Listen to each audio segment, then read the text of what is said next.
Unnecessary. Stressful. Easy. Ineffective. Hard. Efficient. Standardized testing. We all know it, and we've been doing it since 3rd grade, and we just went through the brunt of it to get into college. Standardized testing is commonplace in the federal, state, and local levels. It goes directly from the White House to the schoolhouse. Today, standardized testing is a huge investment. It's a $1.7 billion industry and costs each student about 25 hours of class time per year. Lawmakers believe this investment is necessary to measure students' progress. However, the standardized testing system limits teachers and overwhelms students. With all the money at stake, we have to ask ourselves, is the standardized testing system working? And if not, how can we fix it? Find out on this episode of 10 Minutes. Standardized tests were created to be a standard unit of measure for the education system nationwide. They measure the performance of schools, the efficiency of our teachers, and the intellectual abilities of our students. The standardized test, in its most basic form, serves to level the playing field to compare every student in America. While the SAT and ACT have been a part of our education system for a long time, state testing became an integral part of our education system back in 2002, with the passage of the No Child Left Behind Act. No Child Left Behind attempted to improve public school performance through government-mandated testing. It required states to test students in both reading and math in grades 3 through 8, and again in high school. If schools didn't show sufficient, adequate yearly progress, they faced sanctions and the possibility of being taken over by the state, or even closed. The federal government increased its role by holding students accountable for the progress of their students, raising the stakes and the stress. With federal funding, teacher ratings, and graduation requirements on the line, the pressure was on, and the students could feel it. I can remember the pressure I felt when my teachers were telling me that I needed to pass the standardized testing to graduate. It's a way to measure everyone the same way, regardless of what high school they went to or where they come from. They force teachers to teach to a certain curriculum that may be detrimental to the student's education. Standardized test proctors have even reported students breaking down and crying while testing. In fact, the Ohio Achievement Assessments provide proctors with official instructions on what to do when a student vomits on his or her test booklet. Students aren't the only ones who feel responsible for their school's image. Teachers feel responsible too. We waste about 4 days here, 3 days, 2 days on this nonsense. Kids are, it's just horrible. I mean, I can spend my time much better with instruction. I lose that amount of time instructing people. It is god awful. And what does it prove? It proves nothing whatsoever. Teachers all across the country echo his views. According to the National Education Association, 70% of educators do not believe their primary state assessment is developmentally appropriate for their students. The test presents other problems that extend further than just a loss in class time. Since the test is regarded so highly, students are taught solely to the curriculum. Because schools focus on math and English, students risk losing time spent learning about history, world languages, and arts. Furthermore, the tests create a stressful and strict environment for students by creating an atmosphere different from their average school day. Schools empty their walls and hallways for many weeks and lock down their classrooms, only allowing limited access to restrooms during testing days. Moreover, schools that performed poorly on the tests usually face consequences, including loss in funding for certain activities. Despite all of the consequences surrounding the testing system, 15% of educators still believe standardized tests have a positive impact on their classrooms. Nevertheless, legislators have continued using the standardized testing system because, as of right now, it appears to be the best method of measuring student progress. If we don't have a way to gauge their academic ability, some struggling students will continue to go unnoticed. Studies show that if a student is not reading proficiently in the 4th grade, he or she will have approximately a 78% chance of not catching up. The strict standards and policies recently implemented are even causing some teachers to go to extremes to protect their jobs.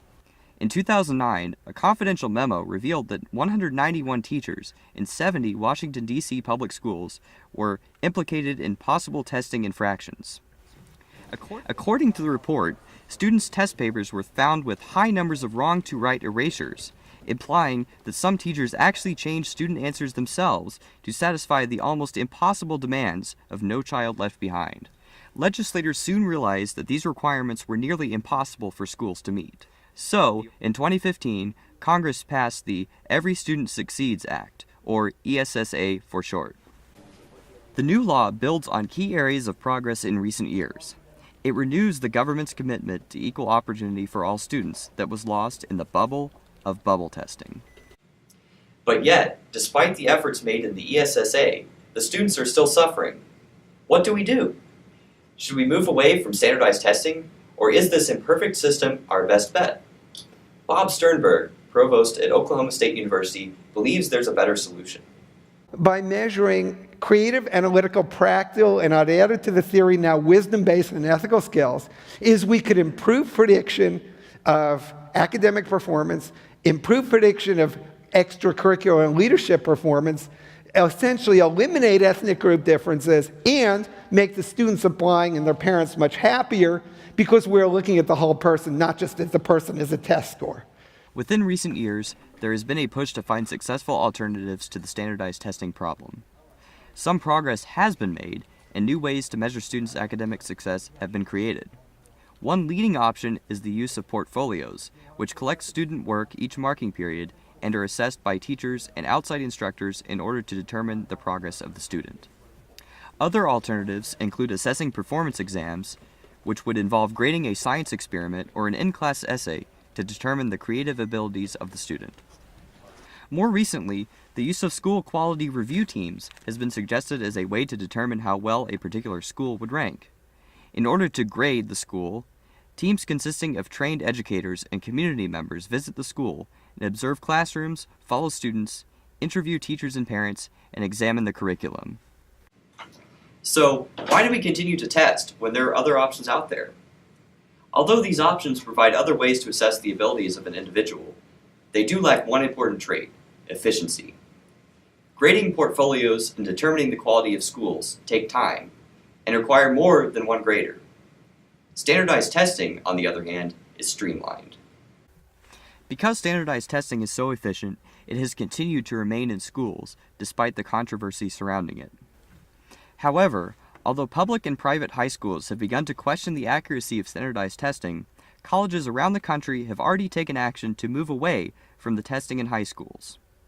As of now, there are over 180 top-ranked schools who do not require test scores when applying, and that number continues to grow. Some prestigious colleges and universities, such as Penn State's Schreier Honors College, place a stronger emphasis on written essays and outside involvement as opposed to test scores. The standardized test differential of 10 or 20 points isn't going to help us define who should get in and who shouldn't. The high school transcript, from an academic standpoint, is a much better indicator over 3 years of a high school performance than one day taking a standardized test. And so the transcript is a better predictor for us on academic strength, and also the rest of the application is factored in there as well. The essays, the short answer questions that you're responding to, as well as the letters of recommendation. Although some schools and universities have taken action against the testing system, the large majority of institutions continue to rely on exams. The reason? It's simple. Testing students is, in fact, a lot easier than observing them. It's faster, more efficient, and holds the ability to test specific academic achievements of each and every student. As quick as many of us are to critique standardized testing, the system is in place for a reason. Standardized tests are used to compare students across both the state and country in relation to the knowledge of their peers. It also uses an unbiased grading system, as the tests are graded by computers and blind readers rather than teachers. Holding both teachers and students accountable, standardized tests ensure that no child is left behind. We all want to succeed.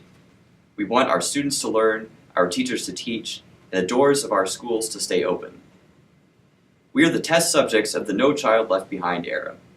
We felt the pressure of having a 1 in 4 chance to answer a $1 million question. We know better than anyone that standardized testing is not a perfect system. It's up to our generation to find effective solutions to this public controversy.